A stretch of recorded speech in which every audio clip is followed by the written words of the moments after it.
कि विधायकों की खरीद फरोख्त का क्या सबूत था गवर्नर के पास कि उन्होंने रातों रात विधानसभा भंग कर दी। दूसरा आरोप बीजेपी पर है कि वो पाकिस्तान एंगल ढूंढ कर लाई थी, उसका क्या सबूत है उनके पास, इस पर चर्चा करनी। दूसरा आरोप बीजेपी पर है कि वो पाकिस्तान एंगल ढूंढ कर लाई थी, उसका क्या सबूत है उनके पास, इस पर चर्चा करने के लिए चरण सिंह सापरा कांग्रेस के प्रवक्ता हमारे साथ जुड़ गए हैं। जावेद अहमद राणा नेशनल कॉन्फ्रेंस के विधायक है हमारे साथ जुड़े हुए हैं। प्रोफेसर भीम सिंह प्रमुख हैं Jammu and Kashmir national panthers party के। सुशील पंडित कश्मीरी पंडित हमारे साथ स्टूडियो में हैं और सैयद बाबर कादरी लॉयर हैं, वो भी हमारे साथ जुड़ गए हैं। आप सभी का बहुत स्वागत है। थोड़ी देर में शाइना एनसी बीजेपी की प्रवक्ता भी हमारे साथ जुड़ जाएंगी। जावेद अहमद राणा साहब, आपको याद होगा कल भी मेरी आपसे बात हुई थी और तब आप ये कह रहे थे कि आप लोगों को मीटिंग के लिए बुलाया गया है, अभी ये पता नहीं है कि एजेंडा क्या है उस मीटिंग का। रातों रात गवर्नर साहब को यह कैसे पता चल गया कि एजेंडा क्या है, खरीद फरोख्त होने वाली है, और ये इंफॉर्मेशन उनके पास अगर थी तो पहले विधानसभा भंग क्यों नहीं की उन्होंने? ये सवाल उठ रहा है।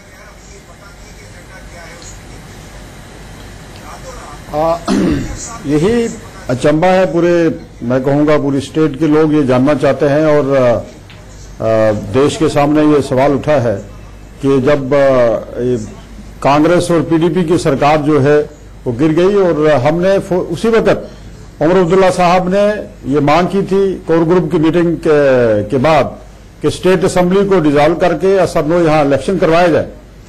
और 5 महीने पूरे 5 महीने होने के बाद जब हमारी तंजीम की दूसरी मीटिंग हुई, उसमें भी हमारी तंजीम ने ये डिमांड की कि स्टेट असेंबली को डिसॉल्व करके असरनो इलेक्शन करवाया जाए।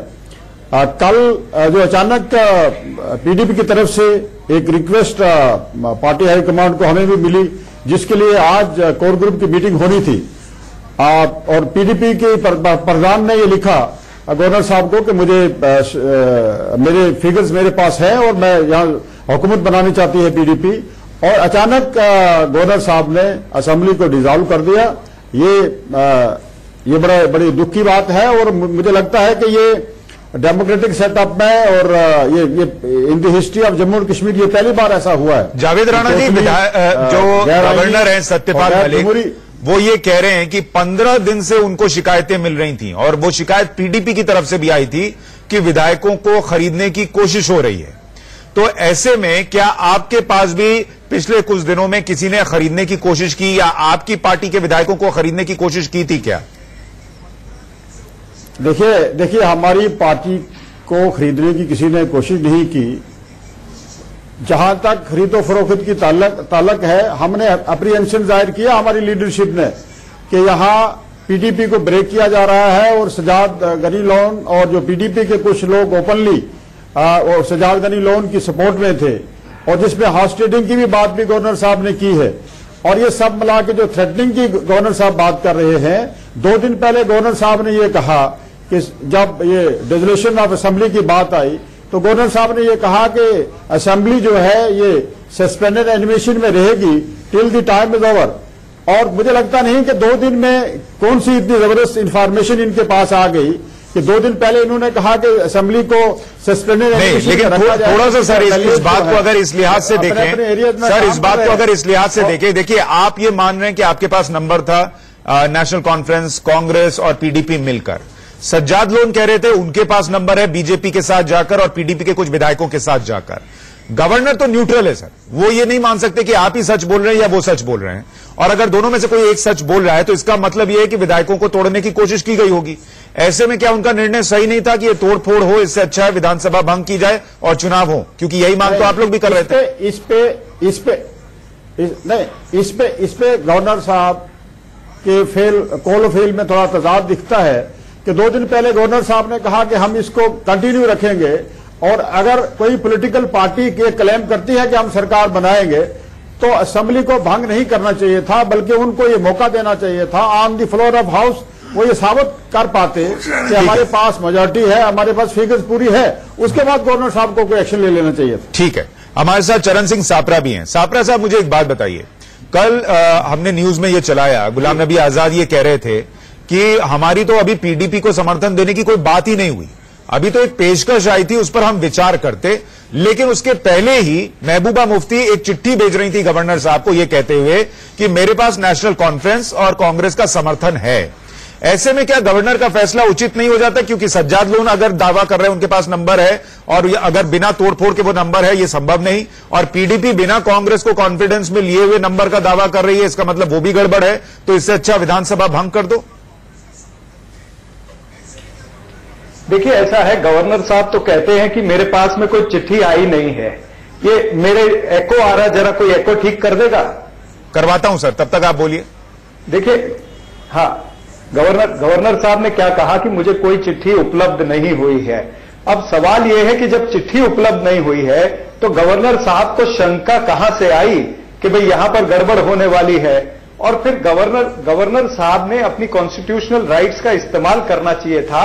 जब 5 महीने रुके हैं तो वो 5 दिन 6 दिन और रुकते, चिट्ठी आती और चिट्ठी पढ़ लेते और फ्लोर टेस्ट हो जाता। ये तो कॉन्स्टिट्यूशनल राइट है ना, जो इलेक्टेड लोग हैं उनकी कॉन्स्टिट्यूशनल राइट है कि वहां पर फ्लोर टेस्ट हो, और फ्लोर टेस्ट में अगर फेल हो गए तो ठीक है, फिर सरकार नहीं बनेगी। लेकिन ये पूरा जो खेल हम देख रहे हैं, इसमें इस तरह से लगता है कि ये जल्दबाजी में लिया गया निर्णय है और बौखलाहट में लिया गया निर्णय है। भारतीय जनता पार्टी को यह एहसास हो गया था कि ये तीनों पार्टियां मिलकर के इनके 55 विधायक हो जाते हैं, अब ये सरकार बना सकते हैं। तो इसलिए ये बौखलाहट में आकर के लोकतंत्र की धज्जियां उड़ाई गई हैं और लोकतंत्र को डिस्टॉर्ट करके आदरणीय गवर्नर साहब ने यह निर्णय लिया है। और आधार क्या बताया उन्होंने कि खरीद फिरोख होने वाली थी।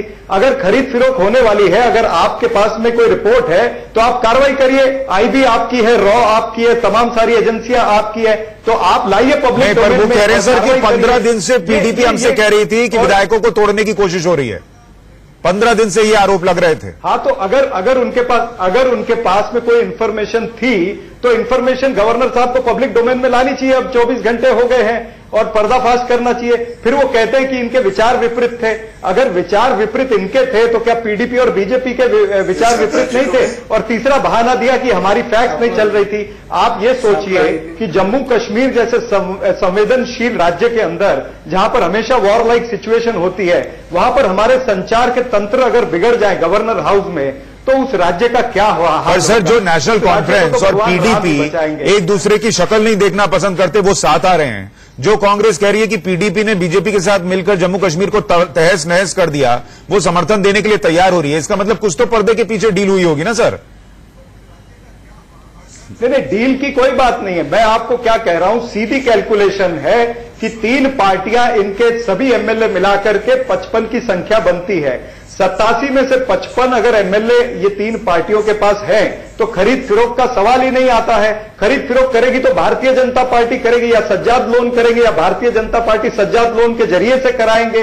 तो इनको एक्चुअली तहकीकात ये करनी चाहिए कि भारतीय जनता पार्टी के कौन लोग थे जो खरीद फिरोख करना चाहते थे। और उल्टा राम माधव उल्टे सीधे स्टेटमेंट देते हैं पाकिस्तान के साथ। उस पर मैं आऊंगा सर, अभी शाइना एनसी जुड़ी नहीं है, जरूरी ये सवाल भी उनसे जरूर पूछूंगा कि राम माधव, और कल कविंद्र गुप्ता भी कह रहे थे सर, और आज अचानक पलट गए कि ठीक है आपने कह दिया तो हम ये आरोप वापस लेते हैं। ये हवाबाजी ऐसे तो नहीं चल सकती ना सर, हर चीज में पाकिस्तान एंगल लाओ और फिर जो है उसको वैसे ही वापस ले लो। आप वो बड़े नेता है राम माधव, कविंद्र गुप्ता बड़े नेता है, ऐसे तो नहीं हो सकता। खैर, बीजेपी की प्रवक्ता से मैं पूछूंगा, अभी वो जुड़ी नहीं है।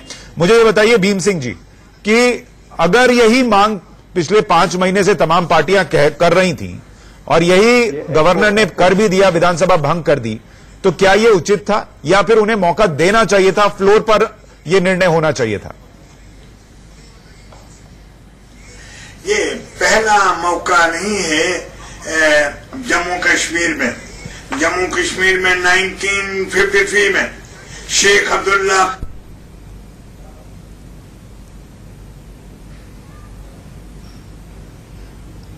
भीम सिंह जी, मैं माफी चाहूंगा, आपके ऑडियो में कुछ समस्या आ गई है, मैं उसको ठीक कराता हूं और फिर आपके पास आता हूं। सुशील जी, ये जो कुछ भी हुआ है इसमें गवर्नर का किरदार जो है वो बहुत अहम था, और क्या चूंकि उन्होंने रातों रात फैसला लिया और चूंकि वो पद कई बार गलत तरीके से इस्तेमाल हुआ है, इसलिए यह सवाल उठना लाजमी है कि उन्होंने दिल्ली के इशारे पर यह किया। देखिए, ठीक ऐसी ही बात 2005 में हुई थी गवर्नर साहब ने जितना पेशेंस दिखाया 5 महीने, उस समय और गवर्नर साहब की जानकारी थी governor is not suppose to share his secrets with the public in the street. Bhim Singh ji, आपका ऑडियो खराब था सर। भीम सिंह जी, आपका ऑडियो खराब था, अभी ठीक कराया है। मैं आपके पास दोबारा लौट रहा हूं। एक बार सुशील जी अपना जवाब पूरा करें, मैं तुरंत आपके पास आ रहा हूं। सुशील जी, देखिए 2005 में हमें एक उदाहरण मिलता है। बिहार की असेंबली सस्पेंडेड एनिमेशन में थी, बूटा सिंह तब गवर्नर थे, और नीतीश कुमार जी ने कुछ अन्य पार्टियों के एमएलएज के समर्थन से जैसे ही सरकार बनाने का दावा अगले दिन सुबह पेश करना था, रात को प्रेसिडेंट अब्दुल कलाम को मॉस्को में जगाकर उनसे फैक्स मंगवाया गया, क्योंकि प्रेसिडेंट रूल था, प्रेसिडेंट ही असेंबली को भंग कर सकते थे। उस फैक्स के माध्यम से प्रीएम्प्ट किया गया, इससे पहले कि नीतीश जी आते अपना दावा पेश करते, असेंबली को तोड़ दिया गया। ये बात, और उसके बाद नए चुनावों की घोषणा की गई। ठीक है, मैं चुनाव में नीतीश जी जीत के आए, लेकिन कांग्रेस का सर, ये कांग्रेस का इतिहास है, ये सब जानते हैं। नहीं, मैं सुप्रीम कोर्ट का फैसला बता रहा हूं। हाँ। सुप्रीम कोर्ट का फैसला आया इसके विषय में कि ये गैर संवैधानिक था, ये असंवैधानिक था। ठीक है, तो कांग्रेस ने गलतियां की होंगी, उनकी ये बदमाशी की आदत है, लेकिन सुप्रीम कोर्ट का फैसला है कि इस तरह का काम गैर संवैधानिक है। तो उसके एक प्रेसिडेंस के होते हुए यह काम हुआ, नंबर 1। नंबर 2, गवर्नर साहब को आनन फानन असेंबली इसलिए तोड़नी पड़ी क्योंकि अगर पुख्ता दावा आता, अभी तो किसी दल की चिट्ठी नहीं आई थी, अभी किसी दल ने औपचारिक रूप से समर्थन का पत्र नहीं दिया था, केवल वो समर्थन महबूबा जी ने क्लेम किया था। हाँ। अगर वो आ जाता तो फिर गवर्नर साहब को उसे मानना पड़ता, उसको देखना पड़ता, उसको रिजेक्ट करना आसान नहीं था। ठीक है, मेरा सवाल वो ये सरकार बनने नहीं देना चाहते। सर, मैं ये कह रहा हूं कि अगर गवर्नर साहब को वहां किसी को सरकार बनाने का मौका देना ही नहीं था, तो ये 5 महीने से वो छुट्टी काट रहे थे क्या वहां पर? वो विधानसभा भंग करते। हाँ, इसका एक बड़ा सीधा सा जवाब है। मैंने आज तक किसी सरकार के गठबंधन को इतनी आसानी से, इतनी खुशफहमी में, इतने प्यार से टूटते नहीं देखा जिस तरह 19 जून को पीडीपी और बीजेपी का गठबंधन टूटा। तब मुख्यमंत्री ने अपने अंक बताने की, अपना जोर आजमाइश की पेशकश गवर्नर को नहीं की थी, किसी अन्य पार्टी से सपोर्ट नहीं मांगा था, चुपचाप जाकर के इस्तीफा दे दिया था, एक दूसरे को कुछ अपशब्द भी नहीं कहे थे। क्योंकि ये जो सरकार का टूटना था, ये दोनों की रजामंदी से हुआ था। लोकसभा चुनाव के बाद इनको असेंबली के बाकी के 18-20 महीने फिर से सत्ता भोगनी थी, इसलिए सस्पेंडेड एमिनेशन में असेंबली थी। मेरा सवाल यह है, पीडीपी बीजेपी तो अलग ही हुए थे, फिर तो तुरंत साथ नहीं आ सकते थे। नहीं, लोकसभा चुनाव बाद उनको साथ आना था, क्योंकि ये सरकार में रहते हुए चुनाव नहीं लड़ सकते थे। सर, मेरा सवाल यह है, पीडीपी बीजेपी अलग हुए, वो तुरंत तो साथ नहीं आ जाते।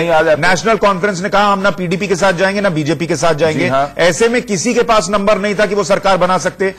तो गवर्नर साहब ये 5 महीने किस बात का इंतजार कर रहे थे कि एक रात ऐसा होगा कि नेशनल कॉन्फ्रेंस, पीडीपी और कांग्रेस साथ आने वाले होंगे, वो फैक्स भेज रहे होंगे, मैं फैक्स मशीन बंद करूंगा और रातों रात विधानसभा बंद करूंगा। नहीं, और नहीं तो 5 महीने बीच में अपनी मर्जी से मैं वहां पर सरकार चलाऊंगा। वो इस बात का इंतजार कर रहे थे कि लोकसभा चुनाव हो जाएं और उसके बाद ये गठबंधन फिर गाजे बाजे के साथ लोकतांत्रिक मर्यादाओं के निर्वाह के लिए और राज्य को लोकतांत्रिक सरकार देने के लिए फिर से गठबंधन में आ जाए, क्योंकि सरकार में रहते हुए वो चुनाव में जाने में तो शर्मिंदा थे। वही मैं कह रहा हूं सर, तो वो बीजेपी के एजेंट के तौर पे काम कर रहे थे। बिल्कुल, ठीक, बिल्कुल, यही बात मैं कह रहा हूं। प्रोफेसर भीम सिंह, अब अपनी बात पूरी कीजिए। माफी के साथ कह रहा हूं, आपका ऑडियो चला गया था, अब बात करिए। इन शब्दों का इस्तेमाल बिल्कुल जो है एक्सेप्टेबल नहीं है।